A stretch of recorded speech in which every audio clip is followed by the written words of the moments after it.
Welcome, all right. welcome to the Spirit Soul Series podcast. And today we're back with another episode. We're going to start the sixth chapter of the Bhagavad Bhagavad Gita. Gita. And once again, I think I went to the The Bhagavatam wrong page. one. Yeah, Bhagavatam. And I'm so used to just opening this page and going straight to the. That's the thing. Right. Yeah. So, Okay. yeah, so here we go. Yeah, we can start from here. Right. Thank you, Kanan. I'm very happy to be back to share my thoughts on my what I know and what I've been trained in for chapter 6 of the Bhagavad Gita.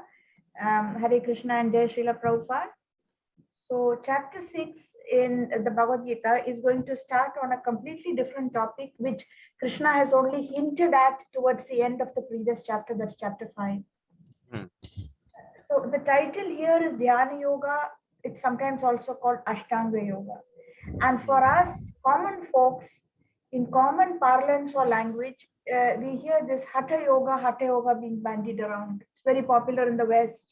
And the Beatles came looking to do Hatha Yoga in India. And even today, we attract so many Western aspirants to Rishikesh, Haridwar, even higher up in the mountains. So, this Hatha Yoga, Dhyana Yoga, Ashtanga Yoga, just at the beginning to establish some clarity here. Basically, Ashtanga Yoga means Ashta, eight steps or 8 stages. Now, what happens is Hatha Yoga would fit the first is a label that would fit nicely the first 4 stages or steps, and Dhyana Yoga the next 4 stages. And together, Hatha Yoga meaning more literally physical things, physically what you have to do, not so much physical exercises, but physical do's and don'ts. And then that is Hatha Yoga. And that's why we see that in most of these yoga courses, they emphasize how to get the body fit with some dose of meditation also thrown in. In Dhyana Yoga, it's all pure meditation. So that's the next 4 stages. And Ashtanga Yoga is the label that's applied for all of this. But just one big difference between how we know yoga as it's practiced today, and you and I and so many others will probably be doing yoga ourselves just to get the body back in shape and also to calm the mind. And the yoga, Ashtanga Yoga, as is given here in chapter 6, Krishna teaching Arjuna, is that in the Bhagavad Gita or in its purest form, it's actually meant to take us straight back to a situation where we can face God and face Krishna within the heart. To Paramatma realization is the topmost goal of this Jnana Yoga or Ashtanga Yoga. That's obviously not a consideration at all in the yoga as we know it today. Nobody even talks about it because it's just too tough and undoable in our times. So we're going to see how this is done and where it is done ideally and why it's undoable in our times. Of course, there are still a few rare souls practicing it high up in the mountains. You go to the Himalayas and you see people, see yogis standing on one leg in freezing cold water and standing in that position for very long. They sometimes show up for the Kumbh Mela, that takes place in Prayag and in otherwise in Haridwar. Yeah. And you will see people who kept their arm in one particular position for I don't know how many years. So as a result of which that arm is distorted, and they have skin has formed in such a way that the arm can't be moved the way our arm moves. And their whole idea is to be able to conquer the body to and the on natural bodily impulse to move the arm to put it down to rest. This is just one very strange example that we came across. Or and otherwise you have people like us who are standing in very cold weather being able to do it. They are able to conquer the bodily responses to natural forces around us or the bodily responses to cold, heat, etc. The force of water, the force of the land when you live, which means that they can manage without food or very little food. They control their breath and so on. So that kind of goal or that kind of motivation is not there at all nowadays. So that's one fundamental difference. And Arjuna is being told by Krishna that this is also a very valid process for God realization, and to, a very valid spiritual process. So what we have here is, in the a key role is played by the mind. You were talking about the mind a little earlier, before we started recording, and how the mind like knows, maybe it's a holiday, so we tend to sleep late. That's a very good point, because the mind is like really, it says here that the mind can be your best friend and it can also be your Yeah, I best can be enemy. a boss. Yeah. Worst enemy, sorry, worst enemy. So it's all about learning to control the mind, or at least getting the mind over to your side. That's what this yoga is about. And how they do it literally is by controlling the life airs that are moving inside. They're not even aware of those airs. There are actually 10 types and many subparts. But without going into technical details, just to catch the interest of the listener, and to explain it in a way that we obviously will be able to relate to. There is one type of air, that is prana, which basically comes upwards. We take breath, like we do basically even in pranayama, and the air is coming upwards. There's another air that goes, it is called apana, which goes directly in the opposite direction, is responsible for excretion and for childbirth. It makes sense to us. Women giving birth are told by the nurse or the doctor, push, push, push harder for the baby to come out. That's just two airs. Like that, there are so many. There's a particular air that exists below our skin. As we grow older, that air stops doing its job well. That's what causes sagging of the skin. There is an air right at the throat that separates the solids and the liquids when we swallow. As we grow older, you will see people at the table choking, because that air is not functioning. It's also its power is going down. There is an air called the Dhananjay air, which is there in the body even after death has occurred. It stays there for some more time. And finally, at a particular appointed time by the will of the Lord, in all bodies, in all our cases, that air exits. That's when the body starts to decompose. So you see these fantastic arrangements that are made to keep the body going. Now, what these yogis do is they reverse the direction of each of these airs and bring everything under their control. This is the meaning of Ashtanga Yoga in its higher forms. They learn to make the air that normally comes up go down, and they learn to make the air that is going down come up, and so on, with each of the others. This There's means this, that the big, yeah, sorry to interrupt actually, but there's this one part, no, in the Bhagavatam with Dhruva's like when he goes to meditate and he's practicing Ashtanga Yoga there, no? And he's like right, right. inhaling the air at that time. And at one point, they say, like, at the end of everything, he's only surviving on air. Like, the only thing that he's surviving is on the air that he's breathing and like Mm, letting go and all stuff. right, But that right, right. level of Ashtanga Yoga is like, it's not, is it possible to do that? I don't think it's possible, right? No, no, no, it's not possible at all nowadays. That's a good example that Dhruva Maharaj was just a child at that time. Uh, And he was 5 years doing it old. with, as you know, yeah, 5 years old, Uh, as you know, the background, and we don't have to go mm. into it now. Yeah, He yeah. was just so upset by the treatment he got from his father, stepmother, and so on. So, yeah, that is the kind of stage. And he acquired so much power doing it that she started to control the universe, and people in the higher planets started to get scared. That's Mm. how they started to get worried, because he was bringing all the movement of the air under his control. That's a very rare case.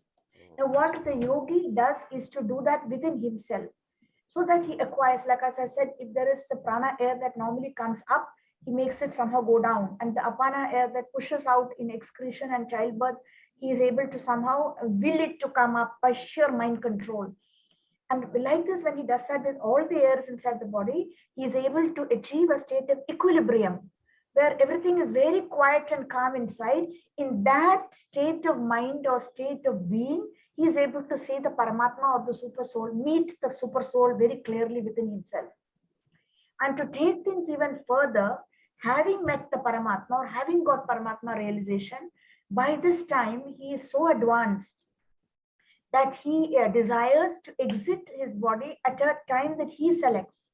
And how does he do it? He does this actually by making the soul, he dislodges the soul Normally, in an average normal death, there is so much struggle and suffering at the time of death, because for the soul to actually exit out of the body is no mean task. Mm, You can say death is predestined at this particular time and so on, but the actual physical process to get out of this sheath of mass and flesh and blood and bone and all is not easy. And like we've discussed once earlier, that it can come out through any of the openings. It doesn't have to be only through the mouth, it can be through the nose. So people see a trickle of blood after a person has passed away. Sometimes the blood is through the ear. Sometimes people pass a little stool after they have passed away. mm, You're cleaning the body, because it means that there was some attempt to get the soul out through one of the lower apertures. But the yogi is so advanced by now, having met the Paramatma within his heart, that he can choose to make that soul exit from the top of his skull at the time that he selects. And when it exits on the top of his skull, usually meaning it is what is it called? Kundalini yoga. What mm, is past of his Kundalini is all bunk. There's no Kundalini happening there.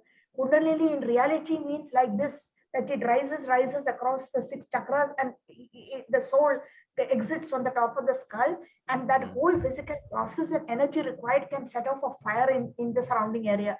And this is what happened to Dhritarashtra and Gandhari. Remember, after defeat and after they are at the as guests of the Pandavas, Mm. who appears there? This he's Dhritarashtra's brother, Vidura? No, Vidura.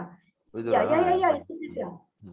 He appears there. Thank you. He appears there and kind of contemptuously says, "Don't you have any self-respect? You're living Yeah, yeah. as guests. It is time for you to move on and basically exit." So they go and do, particularly Dhritarashtra goes to the forest, does this, and when Gandhari accompanies him, and when Dhritarashtra manages to do this, a forest fire is set off. This is given Mm. in some portion of the Bhagavatam itself, if not the Mahabharata. So that Kundalini rising, as people call it, when that happens, actually it exits from the head.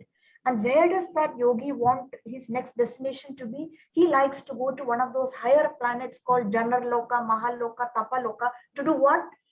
By then he has got so much taste and the happiness from this whole process of extraordinary calm and equilibrium within himself, that he wants to keep practicing for many, many more years. So that's where he goes. He goes either to Maharloka, where Bhrigu Maharaj is supposed to be, with Janaloka, where Bhrigu Maharaj is there. Sorry, Maharloka, where Bhrigu Maharaj, Bhrigu Rishi is practicing, and many other rishis. These are really the higher planets. We are in the middle rung, our Mm. planet. And then there, or to Janaloka, where the four Kumaras are, or to Tapaloka, Dhruv, like this. or even like Dhruvaloka also there, no? Dhruvaloka also there. Dhruvaloka is all for, yeah, is there. As far as I know, Dhruvaloka is all for his personal Ah, pleasure. okay, It okay. was created for him. But like this, where they go, and their highest possible destination for them is Vaikuntha. Mm. It is Vaikuntha. possible for them to go to The Vaikuntha, highest yeah. is like the highest in that thing is I guess Brahmaloka, which is the No, highest. But no. then after that is the highest is Vaikuntha. After that is the highest Vaikuntha. And Vaikuntha. Yeah. even higher than Vaikuntha is considered Goloka, where you can personally, in a Oh. very affectionate mood, interact with the Lord Krishna.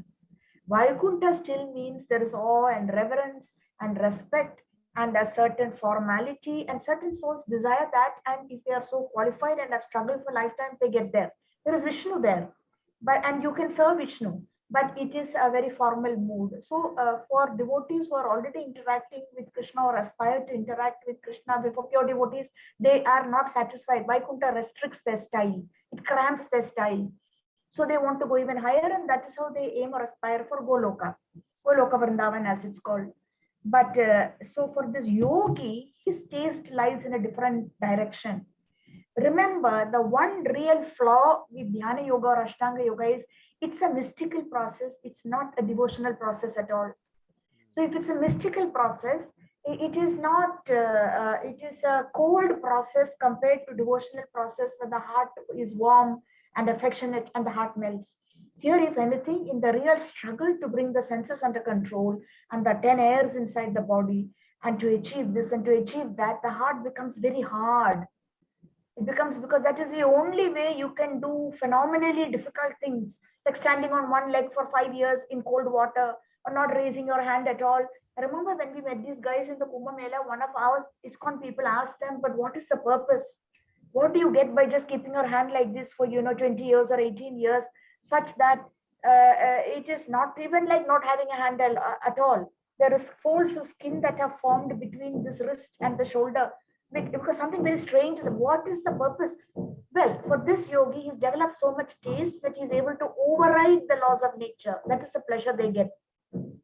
They are so much in command, and they can reverse the natural forces of nature, like they reverse the direction of the flow of air within the body. So that gives them a certain power and their satisfaction, and they feel some unity with God or with the Supreme Lord in that state. But it's a mystical process. It's not a devotional process at all. It hardens the heart rather than to soften it, and it is not only that it is fraught with danger. What is fraught with danger? One obvious danger is basically that the heart turns cold and stony when actually the heart is supposed to soften towards the Lord and towards the devotees of the Lord. That's one problem. The other problem is it's fraught with danger because there are plenty of pitfalls like pride, arrogance at having achieved and accomplished so much. Pride and arrogance are the main. And there's one more a real big pitfall, which is one of the byproducts of this Ashtanga Yoga or Dhyana Yoga, is what's called the mystic siddhis. Hmm. Now, these are real things, the mystic siddhis, meaning that for after years of practicing and being successful, it's a byproduct. Like, say, if you go from here to Kanyakumari, you will pass Suchindram on the way. It is you have to get past Suchindram. Now, if you get distracted by Suchindram and the big Hanuman there, and there is a big famous temple there, then you will just stay in Suchindram. You will forget about Kanyakumari. Like that, the mystic siddhis are a very tempting option byproducts. What happens in the mystic siddhis is there are 8 or 9 of them, and these siddhis means that yogi develops the power to do many extraordinary things. One, he can become smaller than an atom if he so wishes. This is what Hanuman did. Do you remember? Yeah, yeah. Hanuman, what did he do? He got into the not He nostril, that is Varaha, no. No, he He got in. Like I know that he reduced his Lanka. size to the. Yeah, when he went to Lanka, he reduced his size to like an atom to enter Lanka. Like once he reached Lanka, then to get into the kingdom, he had to reduce his size, and then go Okay, around the kingdom to find Ravan. Once he okay, found, till he found Ravan, he was in that size of the atom, basically. That that's right. small. Yeah. So you see, this is a Yeah. very classic example of Hanuman showing displaying his anima siddhi. But of course, for him there was no question of deviation because he was just so sold out to his Lord Ram and to consort Sita and Lakshman. So this anima siddhi, this is a siddhi where they can really become so small. Then the opposite, you can become not the opposite, you can become light. They can become light as a feather. There's another word for it. You can become heavy as a 100-kilo stone. Hanuman does the same thing when Saturn, Shani Bhagwan sees Hanuman's tail on his path, and Shani gets not realizing the worth or the value of the personality in front, tells him, "Oh, just move that tail." And when Hanuman doesn't budge, Shani tries to lift it, and he finds it's impossible. So that's what that in this situation, Hanuman is displaying what is called Mahima Siddhi, which is, I think, it becomes very heavy. Then there are a lot more ishta prapti siddhi, which is that whatever they desire, they can just reach out and get it. Apparently, if there is some very tasty fruit not available on this planet in another planet, they can just stretch their hand out and take that fruit. They can create and destroy somebody at will. They can create, for example, Ravan had many of these siddhis, being a yogi himself and being a great bhakta of Lord Shiva. If you remember, Ravan transformed himself into that golden deer rupam. It was real. It was not like putting on some face paint and, like we say, fancy dress. He really completely fooled, duped Sita Devi, and got her running out behind him. So that is one siddhi. Then it is, as I said, there are 8 or 7, meaning I'm not getting into the technical details, but I have a slide somewhere in his lesson plans in the PowerPoint for chapter 6, where it explains. So these siddhis make the yogi feel he can create not just another identity, but the yogi can create just something at the drop of a hat. For example, in Kardama Muni and Devahuti, Kardama Muni is so pleased by the service rendered by his wife Devahuti that Kardama Muni is an extremely austere, jadajut, Hmm. matted from husband. But at some stage, in response to her wishes and her desires, he creates this wonderful Creates kind of this like he creates like this kind of palace on float. space or something like that, like Yeah, floating where palace floating or palace in something. space. Yeah, Yeah, and so there yeah. where they can enjoy all the pleasures and the beauties. So this is again an example of one of the siddhis. But again, there is no question of Kardamamuni getting deviated. So these mystic siddhis, when you actually experience them, the power and the not comfort, but the convenience and the power enjoyed by the yogi is enough to make him stop with the mystic siddhi and not pursue anything higher. So you see, it's full of pitfalls. Apart from the fact that it's undoable, even Arjuna at the end of the chapter says, "Oh, this is undoable. It is not possible to. This is more difficult than controlling the raging wind and capturing the sky in the hand and so on." That's a later section. That is his response to everything he hears. So, with this background of what Ashtanga Yoga, the first four steps being called Hatha Yoga and the next four being Jnana Yoga, with this background in place, we can just get into what those 8 steps are. So, Ashtanga Yoga, a person who's going to practice this, basically he starts with Yama and Niyama. Niyama, we know in just common language, Niyam means rules. So, that is things you should do. The stage before that Yama is things you should not do. So the do's and the don'ts, rather the don'ts and then the do's. So that is Yama and Niyama, 2 steps over out of the 8 steps of Ashtanga Yoga. After you've learned the don'ts and the do's, then comes asanas, meaning you're practicing certain things, you're avoiding things that you shouldn't, which means eating, doing, Hmm. engaging, etc. Then asana, you sit down in a particular asana, and then you do pranayama, which is breath control in the simplest form. You're all familiar with it. After these four are over, until the stage of asana and pranayama, the practitioner or the aspirant who is hoping to meet the Paramatma within the soul in a very serious way of God, attempted God realization, he can carry on with his material duties. He doesn't have to stop all work. He may be a family man, he may be getting increasingly reclusive from the family, and he's planning for the future, but he still does his duties, whatever is his source of income. I don't mean today's bank job and techie job or anything, but I mean traditionally, in the traditional society of times gone by, he could carry on with his work. After that, then it is time to move on. So the next four stages are all about meditation. Having done pranayama, then they come to pratyahar, which is there. It is not enough just to do breathing control pranayama. They learn to just sit quietly and internally call the senses back from the sense objects. This is again a reverting the process. Our natural tendency is for the senses to go towards the sense objects. We discussed this in the last class. I see a computer. It's not my computer. Automatically, I want to know which brand this is, how much did you pay, how does it work. I see anything. I see a bottle.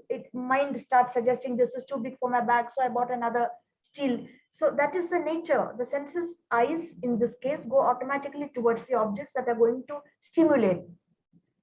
So the what Pratyahar state, what the yogi does is he learns to revert the process and to draw his mind back from the sense objects, which means he has to by this stage become a recluse. He can't Hmm. no longer be doing his prescribed duties and being family and all that. After Pratyahara, it is all meditation. Dharana, Dhyana, Samadhi. Dharana, one level of intense absorption. Dhyana, as the word suggests, dhyanam, dhyanam, dhyanam, meditation. Samadhi, where total, complete absorption in such a way that they are able to really see the Paramatma within the heart. And that being achieved, then they select their next destination. Like I said, they decide either to just stay in that form for years and years. There are people doing in the Himalayas, you will see people, and they have tremendous power. Like I was told the story when I had just joined the National Museum as a research scholar and a lecturer. This we are talking about in 1990, 1991. The person in another department with a chemistry background, Mr. Gupta, he came to pay a kind of courtesy call, and he said he and his two friends had gone on a Himalayan trekking yatra. They came across one of these yogis. The friend of Mr. Gupta was smoking, and that yogi tried to tell him, at least for the time that you are here in this pristine environment, which is really Devabhumi, God's own land, please stop the smoking because it's not done, and it is like an insult to the facilities you have been given to try to meditate or to just sit peacefully and be tranquil. The man said, Are jao, and he didn't pay any attention. And apparently, 5 minutes later, there was a huge, like an avalanche or landslide or some. These people had a narrow escape.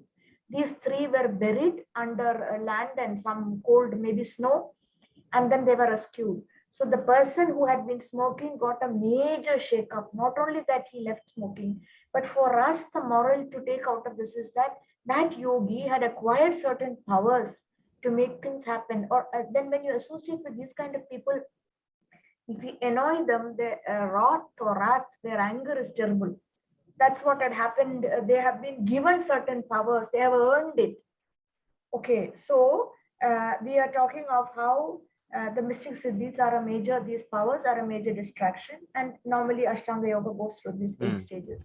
Yama Niyama, Asana, sitting down, Pranayama, breath control. Then, until these 4 stages, up to the fourth, okay to work and to okay to be like fairly normal person, but increasing his practice under some guru, and so on. Next, for the stages is a crucial one. It's like the turning point that does the shift to the higher level. Again, 4 steps within that level. That turning point is pratyahar, where, as I said, they reverse the direction of how the senses usually go, leaping towards sense objects and try to draw them back from the sense objects. Then comes 3 stages of meditation: dharana, dhyana, samadhi. So this for you is Ashtanga Yoga, explained in a very simple way. And as we said, the mind is of crucial importance.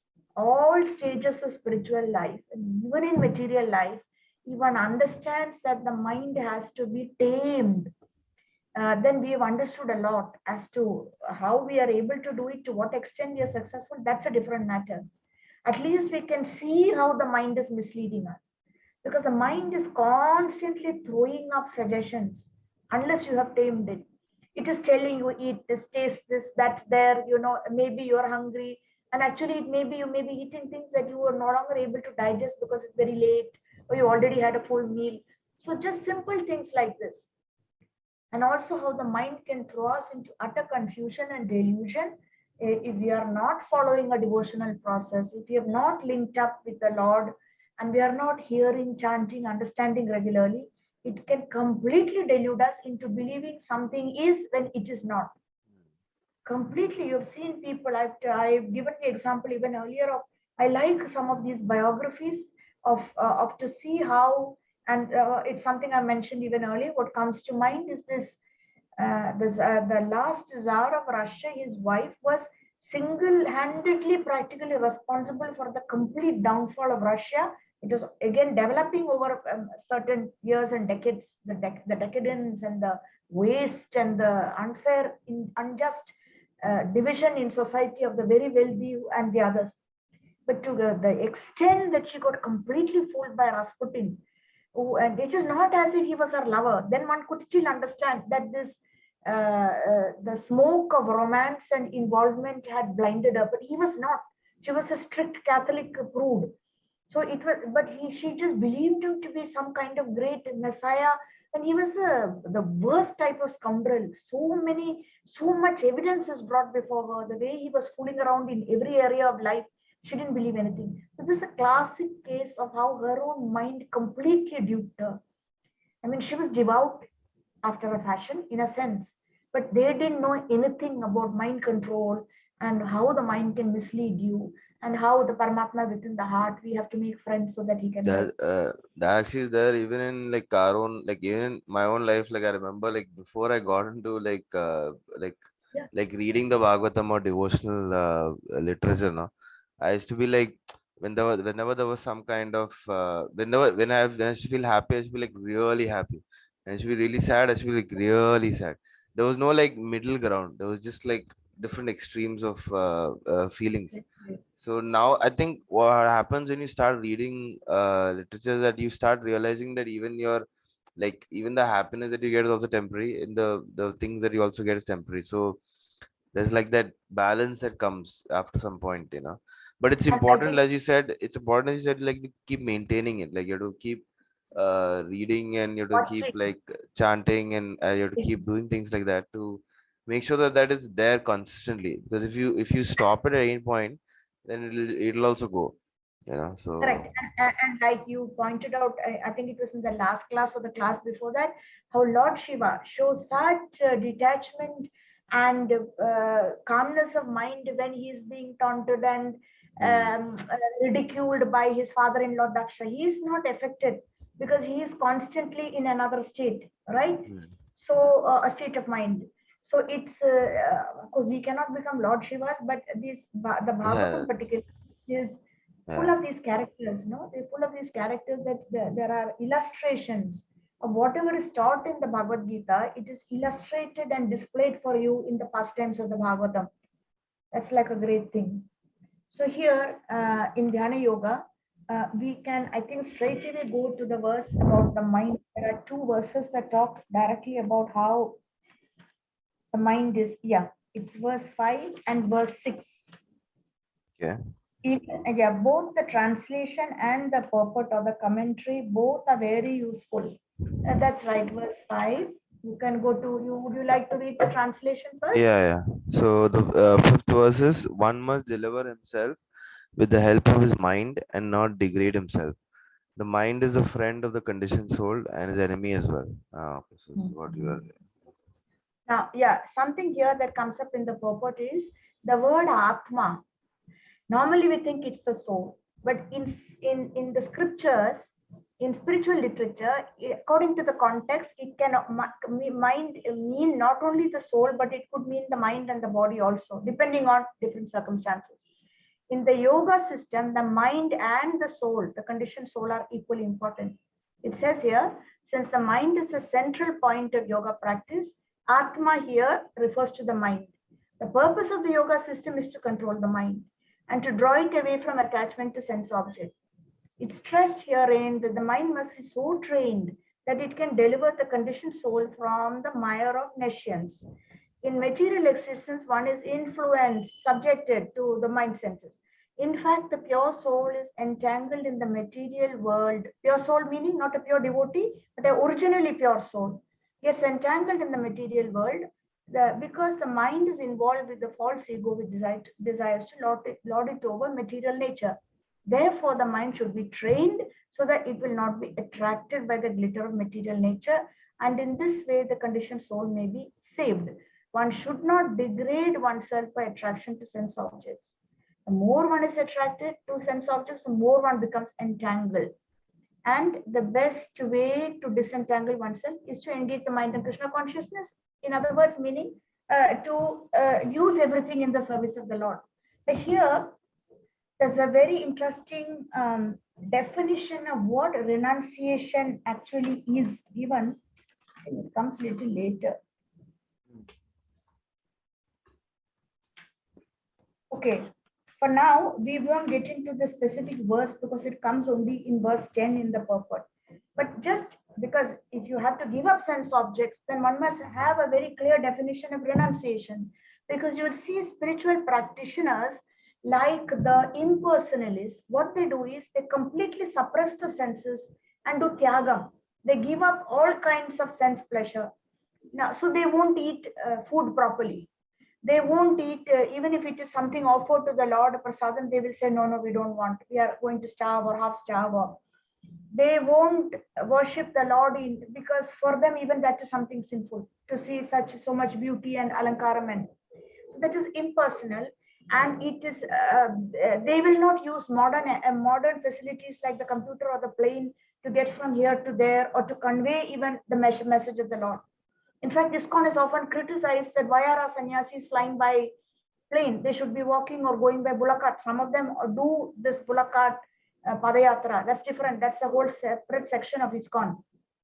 Why do they use these laptops and the BlackBerry or whatever when it came out on the plane?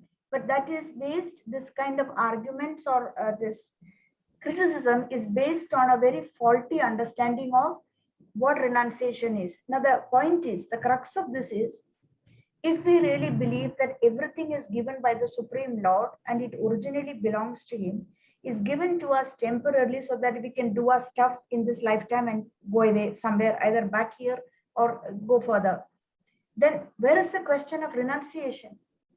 I cannot renounce something that belongs to me. Now you have your HP or whatever your laptop that you're going to return to your company. If I sit here and say I don't want this, I am renouncing Kannan's laptop. It's ridiculous because in the first place it doesn't belong to me. So basically, the proper understanding of renunciation should be not that we can't renounce things that in the first place don't belong to us. Okay, the computer was paid for by our money or dad's money or whatever money, but eventually it is made by somebody. But eventually, all of this is material energy that is controlled by the Lord. The facility to earn that money, the qualities of a normal human being that help us to earn that money, the fact that the money stayed with us and that we didn't get robbed, that much, those many thousands were available to invest in a laptop, that somebody, whether it is Bill Gates or whoever, they created these computers. Eventually, the source, if you trace it, it goes back to the Supreme Lord and the Supreme Lord's energy manifesting in different forms. So there's a question of saying, no, no, it's very bad. I'm renounced. I'm a yogi. I'm not going to touch any of this. I'm giving it up. I'm renouncing because it's not yours. So what is the clever way to deal with this? That in the Vaishnava tradition, particularly in our Gaudiya Vaishnava tradition, what they do is they take that form of raw energy and use it back in the service of the Lord. They don't use it just to enjoy and for sense pleasure and to show off a very posh BlackBerry or the latest computer, Apple or whatever. What they do is they take it and use it back. Of course, there are shades of gray. You might will find the devotees showing off a little bit that now they've got their latest, and you will see a little kind of teasing. And there are people who there are even sannyasis who got completely misled by all these facilities. They fall straight into the pit, which means somewhere their whole understanding of renunciation was all wrong. And they got trapped by the material energy again. They start having unnecessarily numerous computers and numerous technical facilities. Then they get locked up completely in a kind of in isolation, and then the organization can't intervene in any way. They control their own money. I told you one case last time, that is Harikesh Maharaj. So these things do happen because the material energy is always active and trying to trap us. That's there. But renunciation should mean not that we give up something, but it should basically be that you take that item and use it back to in the service To of the make Lord. Right? in the service of like you take that same material, like what do you say that that you do whatever work you're doing, you take that the results of that and you serve it to Lord in the end. Yeah. Absolutely. Now, there's a story told how when the Vrindavan, these stories are very nice. I can't get into all of it, but the Vrindavan temple was built in Prabhupada's lifetime, and it was very difficult. The land being allotted, and so much government kind of jhamilas, all this official stuff, red tape, and so on, and then the actual construction, it was, the land was allotted Ramana Reti. It's a kind of sandy area in those days. Now it is like main part of the city. But bags of cement, finally those days there was some cement shortage and cement had to be got to build. And Srila Prabhupada used to be so particular, checking, sitting late at night, checking how many bags of cement came, have all been accounted for, lock the door carefully, next morning check again. There's a cement shortage, somebody will just steal a bag and take it and sell it in the black market. So one of the devotees asked him, Prabhupada, why are you breaking your head about this? After this, it is something material. We are going to build a temple for Krishna. Why are you wasting your time on the cement? Cement is matter, Prabhupada. If one rain comes, these bags will just dissolve in that. So he corrected this comment and he says, no, cement becomes more precious than gold for me, because with this cement, hard won cement, we are going to accomplish our task of building a home for Radha Krishna in Vrindavan. It is Krishna Balram and Radha Vrindavan Krishna. All of them are there. There is Gaurnitai also. So if you see the connection with Krishna, then everything becomes very valuable. He used to get furious to see the lights and fans on in carelessness by the, because he used to say that this is all being paid for and the energy, why should we waste all this? Whether it is water, whether it is, generally we tend to have a slack attitude, isn't it? Especially now we are getting used to more and more comfort. Even if you're not in the room, we tend to leave the fan on so that when we return to the room, it will be a little cool. Or the But if we see geyser, like the, or the geyser. absolutely, So it's like I yes, on the geyser in my room, and the other room, my grandmother yes, will keep asking me like, why haven't you off the geyser yet?" Like, she'll come and tell me like yeah. very seriously. Then I have to spend like, okay, okay, sorry, then I come and off the geyser. So how does she? How is she able to see in the other room Like that you're? if in my room, if like our geyser's connected, so we share the geyser. So Okay, okay, like that's if nice. I on the geyser in my room, then my grandmother's room, like she can see the Buzzing. light on that, she can see the light there, no, so it's like, so then if it's on for like more than 15 minutes or so, then she'll be like, she come and tell me why is the Right, geyser right. on like Yeah, this for so long. Go on off I it. understand. Gazer is a real kind of real problem, because I also, I you put it on and then we go to the kitchen, which is some distance, and completely forget about the gazer. And Yeah, unless it, of course, there is an automatic cutoff, that safety is yeah, there, but that, still, but I that is maintain. like, yeah, that's there, but then yeah, I don't know, they should figure out somewhere where like after some point it's just like the light should go, that switch, that Yes, when you that like I don't know, like that when you press the button, no, that I time understand. that should go off or something, not the geyser itself, like, I don't know. That's correct. It'd be so much more easier Yeah, sometimes so when like, yeah, go yeah, ahead. what? No, No, no, sometimes, yes, no, no, she sometimes can't like switch it she off. She no can't some switch it off no, she at can, her. but then she like she wants to make the point. That's the reason. That she doesn't want to like she'll say that this stuff she can actually do it from her end. Then she'll tell me, or she'll tell somebody else, and then we have to go on off it. Only then, Okay. like, Right, right, right. Yeah. Usual family dynamics, I guess. There's some sense and value in what the grannies yeah, say. They have seen tougher times. It's not like, your generation, my yeah, generation, where things are more easily available and we don't understand the value. So with hmm. the cement bags, it was like that. That, proper. So renunciation, basically, not that we just suppress and don't touch any modern amenities and don't take a plane, and because this is all Maya. No, that's ridiculous. You can't survive like that. Use the facilities, but use them back in the service of the Lord. Now, what happens to practical activities like eating, sleeping, drinking, etc.? Moderation and regulation is stressed in these verses. Moderation, yuktahara viharasya, that's a verse here. That is whether it is ahara, vihara, whether it is ahara, food, exercise, sleep, everything should be in moderate quantities. Because moderation, if we learn to eat moderately, learn to drink moderately, sleep in moderation, exercise, not too much of something, like there is generally a tendency, even exercise, if we find it benefiting us, then we go and overdo it, and then the body falls sick. So it is this regulation and moderation, not that you suppress and don't eat at all something that you like, provided it's been offered to the Lord, and or that in some way you are able to connect it to the Lord and think about the Lord, at least with gratitude that this has been given to you. You're able to afford or procure and eat, and you have a home where these things are cooked and served. Then that is one way of keeping things on track. So what we were just reading is, one must, the fifth verse, one must deliver himself with the help of his mind and not degrade himself. Now, within that purport, yeah, this right here, stop here, yeah. There is a quote from elsewhere, from the Upanishads, this mana eva manushyanam karanam bandha mokshaya. Don't even have to read the next two lines. Just this mana eva manushyanam. The mind alone is for the manushya the single most reason for both he's being liberated and he's being completely bound. And I mean, how the mind tricks people, I don't know what the background is like. Right now, a couple of days I can't get sleep properly at night because this is my room, but other side, somehow at night around 12 o'clock, 2 o'clock, one lady starts screaming and abusing. Now I know somehow because of some echo effect that sound comes straight in this direction. Amma is not disturbed. So this lady, we figured out who it is. This lady must be 30, 35. She's living, I don't know who she's screaming on. Every word of what she says can reach us. And she is active. It is like some pishacha or something. She is active all night. The light is on and it starts at 2 o'clock, 4 o'clock in the morning.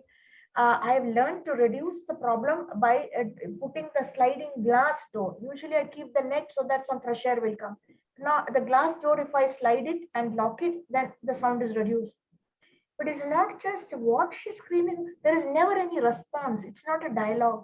So either she's on the phone or there is somebody at the other end who is just not responding because they are the culprit, or else they know it will provoke her more, or else she's plain lunatic, nothing else. Because there is a tendency for her to repeat the same sentence 5 times and then move to the next sentence. So either she's worked herself so much she's repeating on the phone, or she's really completely off, or she's on drugs, or she's not drunk because the speech is very clear. Same thing she was going on yesterday. ഉണ്ണിയേട്ടൻ പറഞ്ഞു എന്നെ വിളിക്കൂല 9:30 നീട്ട് പോയി ഉണ്ണിയേട്ടൻ പറഞ്ഞു എന്നെ വിളിക്കൂല 9:30 5, 6 times. So this is really, I don't know. There is no way we can reach out to her. We may bring more trouble. She's on some trip. I don't know why others are not being affected or why others are not intervening and finding out. But if the mind has trapped a person so much, whether it is in grief, uh, anger, frustration, as obviously in the case of this lady, that she just completely flips or freaks out or whatever, and is not bothered that she is disturbing people. Is late at night, is silent all on 2 o'clock in the morning, 4 o'clock, a light is on because her balcony, it is a more humble abode. It is not any of these upscale kind of buildings. And there are quite a few people in there. They have their own separate rooms, and it's originally a big building, belonged to the grandfather of one of my childhood friends, but it is now being let out for paying guests. So this is just one example, and you see so many examples of people who end up committing suicide. It's just the other day I went to repair an old watch, and I remember this man, a small shop here, KK Pillai and Sons. One time, about 7 years ago, when I went, he was extremely upset because about a week earlier, his daughter had committed suicide, and they still don't know the reason. She was class 12. They were planning to give a lot of facilities for higher studies, and she was kind of like what's the word for it, very promising, studious. Only problem was the mobile phone was a new item, right? And she was spending far too much time on the mobile phone, and she was fighting with her parents or arguing that they should buy her a new mobile phone. So apparently the father came in and saw she was there for lunch and again playing with her mobile phone or something, and or the mother said, "Eppo nokkiyalum, you are always with the mobile phone. I have no question of buying you a new mobile phone because that will only worsen this." This girl went up in a huff, locked her room, and hung herself. So we don't know what really happened, whether there was some other reason, which maybe even the father knew, some romantic reason, heartbreak, something worse, but which he didn't reveal to me. But or else, if it is only this phenomenon of being disappointed because her desire was thwarted, it's a classic case of the mind fooling her so much that uh, they're so deluded that they don't know what is reality, and they don't realize that once you take your life, you can't come back alive. It But is that not is like also, but she's also at a very young age, also at the same time. She's right. a very, That's so then she also doesn't know like a lot of things. Like, I mean, obviously, like when you're young, also you kind of think like, why don't want to listen to my parents also at every I stage and all stuff. understand. Rightly So that so. is, so yeah, so like I don't know. It's like there's that thing, no, like if you disobey your parents, then it's like you're trying to teach them a lesson, but like your parents are like not gonna probably like care that much as to like what you do, because they know that ultimately like even if you do this, you'll again come back. But it's like it takes it Mhm. to a different level where if you think you're gonna commit suicide now, because then yeah, then actually then the parents will obviously feel a bit bad. Like they'll be like, we probably shouldn't have told her. If it was just this simple, if we could have just given her the phone, then we could. She wouldn't have done Right, this. right. That Uh, that. so that, and around that time, there were a lot of such examples of young people just committing suicide. And remember, in the classes that I was taking at that time in one house, they were saying we are so scared as teachers and parents to say anything because they'll Mm. just go up and commit suicide. And like you said correctly, at that age, it's true. I think a girl didn't know that this is like a dead end. If you commit suicide, you can't just come back alive. You do something and that's it. And it's we know someone here in ISKCON who, if you see her wrist, some 3 times she's tried to cut her wrist. Each time somebody helped her. Okay, her life was full of tragedy, so maybe one can excuse, despite everything she had heard and understood, that this is like a blind alley. Don't go down that at all. Like when I So was it's a that. kid, when I was a kid, there was a time when I used to love playing video games. So it's like Uh-huh. I was very small. I used to love playing video games. So I remember like my dad had taken me to this place where we can play computer games and all that. There's all these computers and all that. So I used to like Uh-huh. I would just love to be there because we didn't have like a computer, a very good computer with like good graphics or Right. whatever to play games and all that. So I had to go to this place to play. And I remember going there, and then like the first time when I was like, I don't want to leave this place. I want to be here only the whole time. And like my dad is like, he's paying for it, no? So it's like, yeah, that time he was like, no, no, you can't do this. Like, at some point you have to, to like, you have to Quit. finish. Yeah, quit and come back. I'll come pick you up or whatever. So I was like, I don't want to leave. So I remember like one time, I think I got so upset. I started crying almost. Like I was like, "What? I want to be here in this place. I don't want to go anywhere else." And all. And so my dad actually like he went out of his way to like put me into this place. Like he put me there. And after that, I realized like, oh crap, what have I just done? I was like, like I acted so idiotically, like the whole time. Like I was, And you know, so, this whole yeah, so then, yeah, like, so yeah. I can understand, like, there's this, like, there are other ways to tackle these issues. Like you Mm. get so upset. Like, had he said, no, no, no, I'm still not gonna let you go. It would have been like, I've probably not like committed suicide or anything like that, but like, I would have been like, I would have been very upset. I would have remembered it for the, but like, like the fact that he let me play. Later on, I realized Mm. that I made the mistake. I kind of understood. I took it in a wrong way. So I think like also Okay. there's a kind of, I guess it's how you like how you treat the child also, I guess is also it's kind of important also, not Very much, just like very much. yeah. Absolutely, yeah, very much. I think you're fortunate to have had that kind of mature dealing dad, but for a lot of people with parents who are not trained to deal with children who are being obstinate, and children are under their own pressure. I mean, in school they have to show off the latest mobile, or this peer pressure in the case of this girl. But in your case, it's different. I think it's just some simple. I remember, and I was around 8, 9, 10. There used to be a bush radio, and Achan used to play it. And there was a magazine called the JS, the Junior Statesman, and it was very popular with my generation. We were teenagers. Plus, not Desmond something was his name, an Anglo-Indian.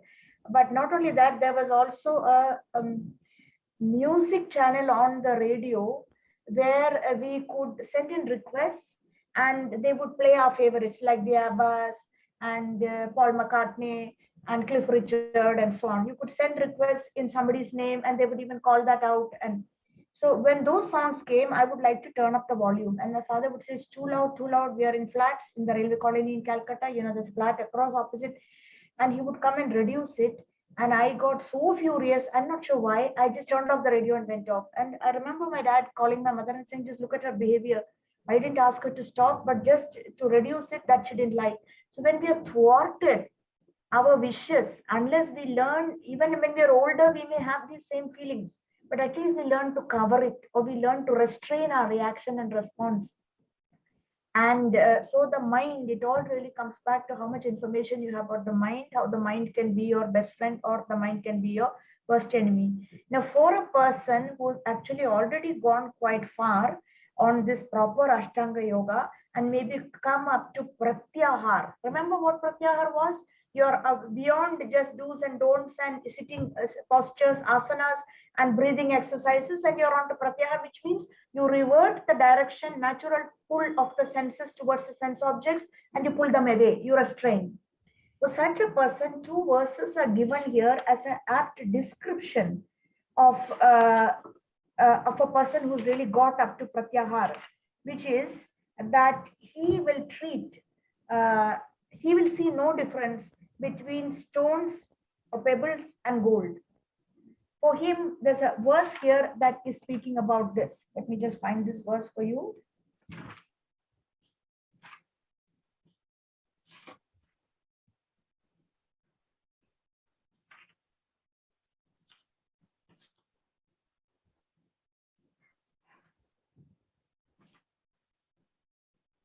It's in the sixth chapter, or it's in different.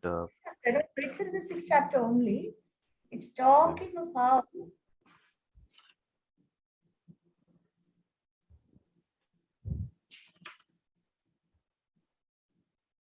Yeah, This one. this is verse 8 Yeah. and Person is said to 9. have with whether it be pebbles, stones, or gold as the same.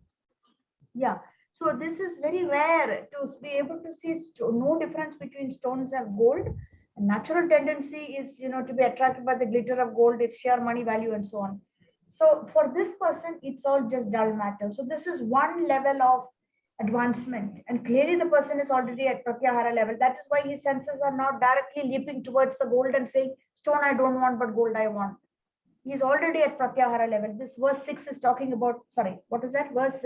8. Uh, 8, right? 8 is already talking about someone at a pratyahara level on the Ashtanga Yoga path with the different steps. And a classic story is told. This is coming from our scriptures. I'm not sure if it's there in the Bhagavatam. If it is, you will come across it in your reading. Which is that there was this Brahmana who had worshipped Lord Shiva a lot and then went to him for a boon and said, "Give me that which is the most valuable thing that you have." So Lord Shiva said, "I don't have anything like that." It's just I've heard it's a thing where I think he's something where he goes to sage gives him a stone, a That's emerald right. or something like that, and then yeah, Touchstone. yeah, A touchstone. A chintamani. touchstone. It's It's in touchstone. Yeah, yeah, yeah, yeah. I So a remember the lot. yeah, So Lord Shiva directs him to another sage who's practicing. sage. Actually, one of the Vrindavan Goswamis, Sanatan Goswami, who's practicing in Vrindavan, and he directs him there and says, "You go to him, he will give you." So this person, this Brahmana, goes there and So says, "Look, I am a great devotee of Lord Shiva." Lord Shiva says he doesn't have that which is most valuable in the world. Can you? I need it so that I can feel the greatest and so on. So the sage says, "Okay, you see that garbage dump? Take that particular stone there. It's a touchstone. You touch it, you touch anything to it or touch it to anything and it will turn into gold. You touch it to iron, iron will turn." That is the meaning of a chintamani. You wish to have gold, you touch the chintamani, the stone, to chinta meaning whatever you are thinking of, it becomes that. So the Brahmana takes it and goes, and as he's going away, he suddenly starts to have a doubt and says, "If it is really so valuable, why was it in the then garbage dump?" He goes back and goes back to Lord Shiva, and then he is told that because this is all finally matter, whatever acquisitions we have, it's dull matter and therefore not at all valuable to the likes of Lord Shiva and Sanatan Goswami, this sage. And instead, then they introduce him to a proper spiritual path, which brings mind control, which is the greatest gift that one can have. So actually, a place like Vrindavan is called Chintamani Dham, and meaning you are advised to desire and pray for things cautiously because they invariably will be granted. There is just so much what is called mercy, or the opulence of the Lord is overflowing everywhere. So the Paramatma inside the heart has is grants whatever you desire. So don't ask for things that basically you can't handle. This is why they say, "You're in Vrindavan, you're on Chintamani Dham." I actually had a small exchange like that with someone whom I know. She's Sheila. She's my age, and she's right now camping in Vrindavan. Her children are grown up. Her husband is here. She's serving in the administrative section of the Vrindavan Institute for Higher Studies, like my Mayapur Institute. So I had written to her saying, I tried a new recipe today, this kumber, the banana flour, which you get here and people make toran with it in Kerala. In Bengal, they make a sabji with it. They pressure cook it a little and then they mash it up and make a sabji with tomato and green chili and ginger and maybe a little potato, and it goes with chapati. So that is something here nobody has heard of. Here they only know that you chop it and make a toran with some grated coconut. So I tried it. And I wrote her and I said, and I used that classic Bengali recipe which has 5 things. It is called Panchaporan. Five. It has fenugreek and it has mustard seeds and it has cumin and it has fennel seeds and it has a fifth item called nigella or black onion seeds. It's a Panchapuran. I just said, I wrote. So she wrote and said, it's amazing. Just today, when I was sitting in the temple and watching the different preparations that are on offer and on sale in the counter, I was wondering, what is this Panchapuran? What are the ingredients? And now, see, 1 hour later, you're giving me, of your own volition, you write, it's a small matter. If she had asked me also, I would have told her. But she says, no wonder for the likes of me, this is a good enough example to convince me I am not an elevated person, Supriya. So for me, this is how Krishna is teaching me that really I am right now on a dham which is Chintamani dham. At my level, this is enough to convince me. I don't want any very great spiritual truth or realization to come fall on my head. So this Chintamani dham, we don't go after the Chintamani material touchstone that can change everything into gold and diamonds. We go after things that are real value. We develop the discrimination as spiritualists or spiritual or devotees to tell the difference. And one of the greatest assets that one can have basically is to be able to turn the mind into your own friend. Now, this, after all this emphasis on the mind, the mind, the mind, what does it actually entail or involve? This Ashtanga Yoga. What does one have to do? You already heard about how the 8 stages and so on, and how a real yogi he reverts the flow of air inside and so on. But where does the practice begin? So, when a person is on to this dharana, dhyana, samadhi, or even a little earlier at pratyahara, he's supposed to go to a very secluded place, preferably a forest where he's not disturbed. He's supposed to sit on a seat that is a little high, not too low, not too high. On it, he spreads kusha grass. On the kusha grass, then he's supposed to spread deer skin or tiger skin. Why? Because both deer skin and particularly tiger skin have that natural, some chemical smell that keeps off reptiles because they are scared of the smell. They are fooled into believing there's a tiger there. And surprisingly, even deer skin. That's why you see in all illustrations and paintings, the sages are sitting on deer skin, not directly on the kusha grass, not directly on stone or on a bark of wood, on a trunk of a wood trunk, a tree trunk. So these are the seating arrangements. Then once you sit cross-legged, back erect, eyes closed, half closed, because the eyes are supposed to completely focus on the tip of the nose. And this is not just about physical exercise or gymnastics. You ought to have prepared your mind already by going through the earlier stages and by practicing certain things. Moderation and regulated eating habits, sleeping habits, mating habits, defending habits, celibacy is a cardinal rule on this Ashtanga Yoga path. Whereas here now we see people make a mockery of it, especially in places like America. Why are they doing yoga? Because they want to have more sexual pleasure. The body will be more Actually, supple and more there's this flexible. interesting podcast I just heard. Like it's called Keen on Yoga podcast. It's on YouTube. Uh-huh, So there's this uh-huh. lady who's practicing Ashtanga Yoga, and Mysore is the capital of like Yeah. Ashtanga Yeah. Yoga. People go to Absolutely. Mysore to learn Ashtanga Yoga. So That they famous were, family, ISR, BKS ISR yeah, family. yeah, and they were talking about how the like how the different postures and like how they're practicing and stuff like that. On so in that same podcast, like there was another episode with this guy. His name is Edwin Bryant. Have you heard of him? Okay. He's Brian a family. Okay. he's Yoga. a like Okay. yeah Writer. he's a bhakti yogi only, but he's like a Okay. yeah he's a academician. Like he writes about like he teaches bhakti yogi and all that in America, I guess. Okay. And That means this is his legal name, and we know him by some other Diksha name. I'll oh, check it up. okay. Okay. So Sure. that guy said that in traditional like yoga, how like Patanjali, what he had practiced in like Yeah. in Yoga Sutras, what he written is that the ideal yogi is somebody that sits on like sits cross-legged or just focuses on, takes one posture from the list of asanas and And practice and only becomes a master in that.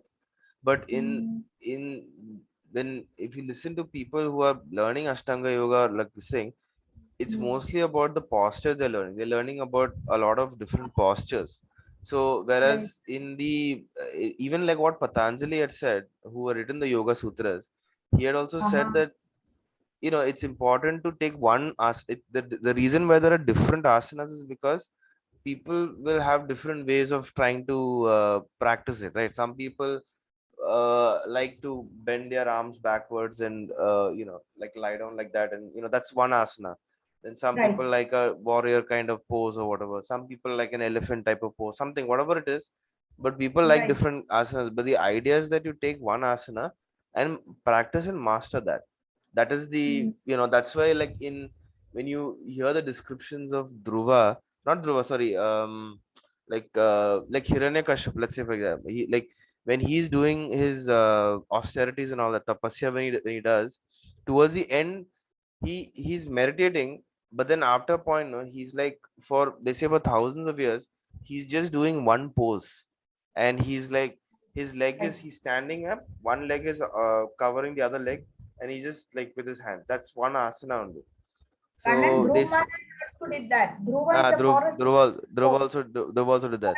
But like Yeah. anybody who wants to attain that, like attain that level, like you'll see that even somebody like Hiranyakashipu also, he understands that he's from a demon this thing, but then he understands that, okay, like this is how it is. Like you take one form, take one pose, and practice Right. that and master it. Because once you do that, then what you're doing, you're attaining that state of consciousness that which because if Correct. you Correct. keep, you're not trying to master all the poses, but in today's world, what is happening is that people are taking all the poses and they're teaching that in a way where they're trying to tell people that, okay, this is what yoga is. Like, it's yoga is about trying to learn all the different asanas, and it's not about that. It's just about taking one asana, practicing that, mastering it, because that's Mm, all that is. And that's why if you that's tell it. that, if you tell that to people, they won't practice it because it's kind of, it'd be boring, no? But there are Right. people who've dedicated this entire thing saying that no, it's here to practice all the asanas, and then only it's worth something or other. It's an important difference what you're telling, because nowadays people want so much variety, Yeah. so they don't they lose the serious aspect of this whole yoga spiritual form. They completely lose it, and they're just looking for variety and more. They're trying to squeeze some sense pleasure out of this, meaning they want some change and they want to feel they're accomplished, then they show it off. And like as I said, they want a flexible body for more sense pleasure. So it is stupid, and it defeats the whole purpose of yoga. Whereas originally Ashtanga Yoga meant, like you say, if you're in a sitting posture, you stay like that. That is how you start. And you're always under a guru and so on. So these are, and celibacy is an important aspect of it. And Hmm. this posture of, it says here see, get into verse 11 and 12. Here we are. To Yeah, practice, here only, this only. So to practice yeah, you yoga, will one see. should go to a secluded place and should lay on what is kusha grass exactly? What type of grass is that? As if you go to the next, you attend a homam or yagya going on in the temple, you will see there's a straw-like grass called kusha grass. Nowadays, the purohit just makes a finger ring, and you will see two spikes sticking out. That is kusha grass. It's not easily Oh, available. Yeah, it has certain. It is recommended for all these spiritual practices. okay. And you should Yeah, lay on kusha grass on the ground and then cover it with a deer skin and a soft cloth. The seat should neither be too high nor too low and should be situated in a sacred place. The yeah, yogi should then sit on it very firmly and practice yoga to purify the heart by controlling his mind, his senses, and activities, and fixing the mind on one point. mm. Uh, One should then next. Yeah, one should hold one's body, neck, and head erect in a straight line and stare steadily at the tip of the nose. Thus, with an unagitated, subdued mind, devoid of fear, completely free from sex life, one should meditate upon me within the heart and make me the ultimate goal of life. and this they are expected to do for years and for decades, and that's what happened even to Dhruv Maharaj. So to this young Dhruv. So it's totally undoable. Where is that peaceful forest? Because nowadays, either there is poaching, or there is timber smuggling, sandalwood smuggling in the forest, wild elephant attacks, human animal conflicts. Where is this great peaceful forest that you can go, and least of all if you go there and sit down for spiritual practice? So it's practically undoable. Of course, some of these places in Rishikesh or Haridwar, naturally by the Ganges, and in the upper regions of the Himalayas, as a physical exercise and partially to control the mind and do meditation, not to realize God, not at all. That's not achievable, but they are successful to some extent to physically kind of take responsibility for your state of health and body, and to also to calm the mind, which is a kind of like a very great compulsion in today's mad pressure filled lifestyle. So we've covered, these are the basic things we've covered. Actually, what we've covered, Kanan, is we've come up to about 12th or 15th verse of Ashtanga Yoga. This chapter consists of about 47 verses. Now, all the topics that we have covered so far, which we'll do a brief recap whenever we meet up next, Mm. they Yeah. bring us to almost the 15th or the 20th verse. So I'll have to stop here because lunch and other things. Otherwise, their whole schedule get someone has to come in here to clean the room and so on. So we'll Okay. catch up again, and not next Saturday because, like as you said, Yeah, yeah. because So I'll end this recording. Just yeah, give me a minute. All right. Thank you guys. See you next time. see And you.